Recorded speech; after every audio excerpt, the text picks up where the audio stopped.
এখন আমরা চলে এসেছি উত্তর কলকাতার সবচেয়ে জনপ্রিয় পুজোগুলির মধ্যে অন্যতম হাতিবাগান সর্বজনীন পুজো মণ্ডপের সামনে।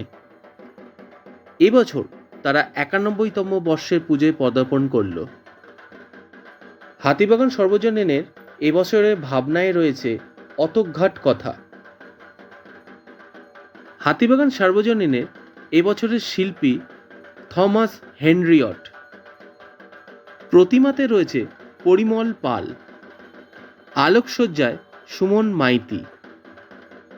শিল্পী থমাস হেনরিয়ট হলেন ফরাসি শিল্পী। ওনার হাতের ছোঁয়ায় এদের থিমে উঠে এসছে গঙ্গার ঘাটের ইতিহাস। কলকাতা শহরের গঙ্গার ঘাটগুলি, যেগুলি একদিন ছিল বহু আড্ডার আসর, নাটকের মহড়া, পুজো পার্বণের কেন্দ্র, সেগুলি প্রায় এখন সময়ের সাথে সাথে বিলুপ্ত হয়ে যাচ্ছে। সেই বিলুপ্ত হওয়ার গল্পই এবার উঠে এসেছে হাতিবাগান সার্বজনীনের পুজো মণ্ডপের মধ্যে। সাথে রয়েছে অপূর্ব সুন্দর মাতৃ প্রতিমা। হাতিবাগান সার্বজনীনের দুর্গা প্রতিমায় এবারের উঠে এসছে সিংহর জায়গায় বাঘ। এই নতুনত্ব লক্ষ্য করা যাবে এই পুজো মণ্ডপেতে। শিল্পী এই মণ্ডপের মধ্যে একটি ২২ ফুট বাই ৪ ফুটের ক্যানভাস এঁকেছেন নিজের হাতে। এখানে সেটি লক্ষ্য করা যাচ্ছে এবং গঙ্গার ঘাটের দৃশ্য এখানে সুন্দরভাবে ফুটিয়ে তুলেছেন। বলা যেতে পারে হাতিবাগানের থিম শুধু একটি পুজো মণ্ডপ নয়, বরং এটি একটি জীবন্ত ক্যানভাস। ফরাসি শিল্পীর সাথে হাতে হাত মিলিয়ে কাজ করেছেন শিল্পী তাপস দত্ত ও পরিমল পাল। এই পুজো মণ্ডপ দর্শন করতে আসলে একটি সুন্দর বার্তা পাওয়া যায়। সেটি হলো, যে ঐতিহ্য আমরা হারাতে বসেছি তাকে বাঁচিয়ে রাখার কতটা প্রয়োজন, সেই এই পুজো মণ্ডপে আসলে বোঝা যায়। এখানে শিল্পী সারদা মায়ের ঘাটকে সুন্দরভাবে চিত্রিত করেছেন এবং এখানে মা দুর্গার বিসর্জনকে সুন্দরভাবে ফুটিয়ে তুলেছেন। হাতিবাগান সার্বজনীন পুজো দেখার জন্য সবচেয়ে কাছের মেট্রো স্টেশন হলো শোভাবাজার। সেখান থেকে হেঁটে কিংবা অটো করে এখানে সহজেই চলে আসা যায়। এখন আমরা চলে এসেছি উত্তর কলকাতার আরও একটি জনপ্রিয় পুজোগুলির মধ্যে অন্যতম এই হাতিবাগান নবীনপল্লীর পুজো।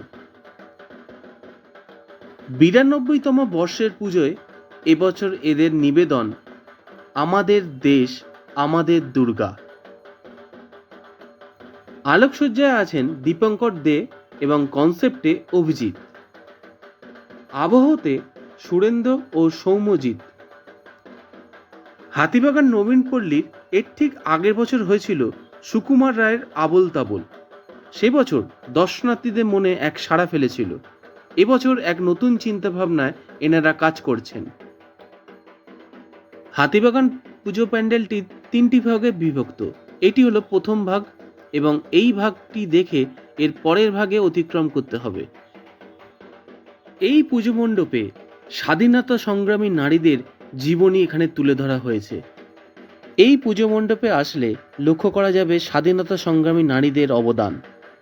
দেশ স্বাধীনের পেছনে নারীদের যে এক বৃহৎ অবদান রয়েছে, সেটি এখানে শিল্পী সুন্দরভাবে ফুটিয়ে তুলেছে। প্রতিটি কোণায় কোণায় সেই দৃশ্যের ছাপ এখানে লক্ষ্য করা যাচ্ছে। ভারতবর্ষ স্বাধীন হওয়ার পেছনে যেসব নারীদের অবদান আজ আমাদের হয়তো জানা আছে কিংবা জানা নেই, এই পুজো মণ্ডপে আসলে তাদের জীবনী, তাদের অবদান এখানে জানা যাবে। শিল্পী সেটাই সুন্দরভাবে এখানে ফুটিয়ে তুলেছেন। মণ্ডপ সজ্জার সাথে মাতৃ প্রতিমা অপরূপ সুন্দর হয়েছে।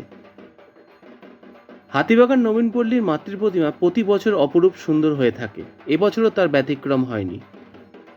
মায়ের এক পাশে রয়েছে কার্তিক এবং সরস্বতী এবং মায়ের সাথে রয়েছে তার বাহন সিংহ এবং অসুর, আর আরেক পাশে রয়েছে লক্ষ্মী এবং গণেশ।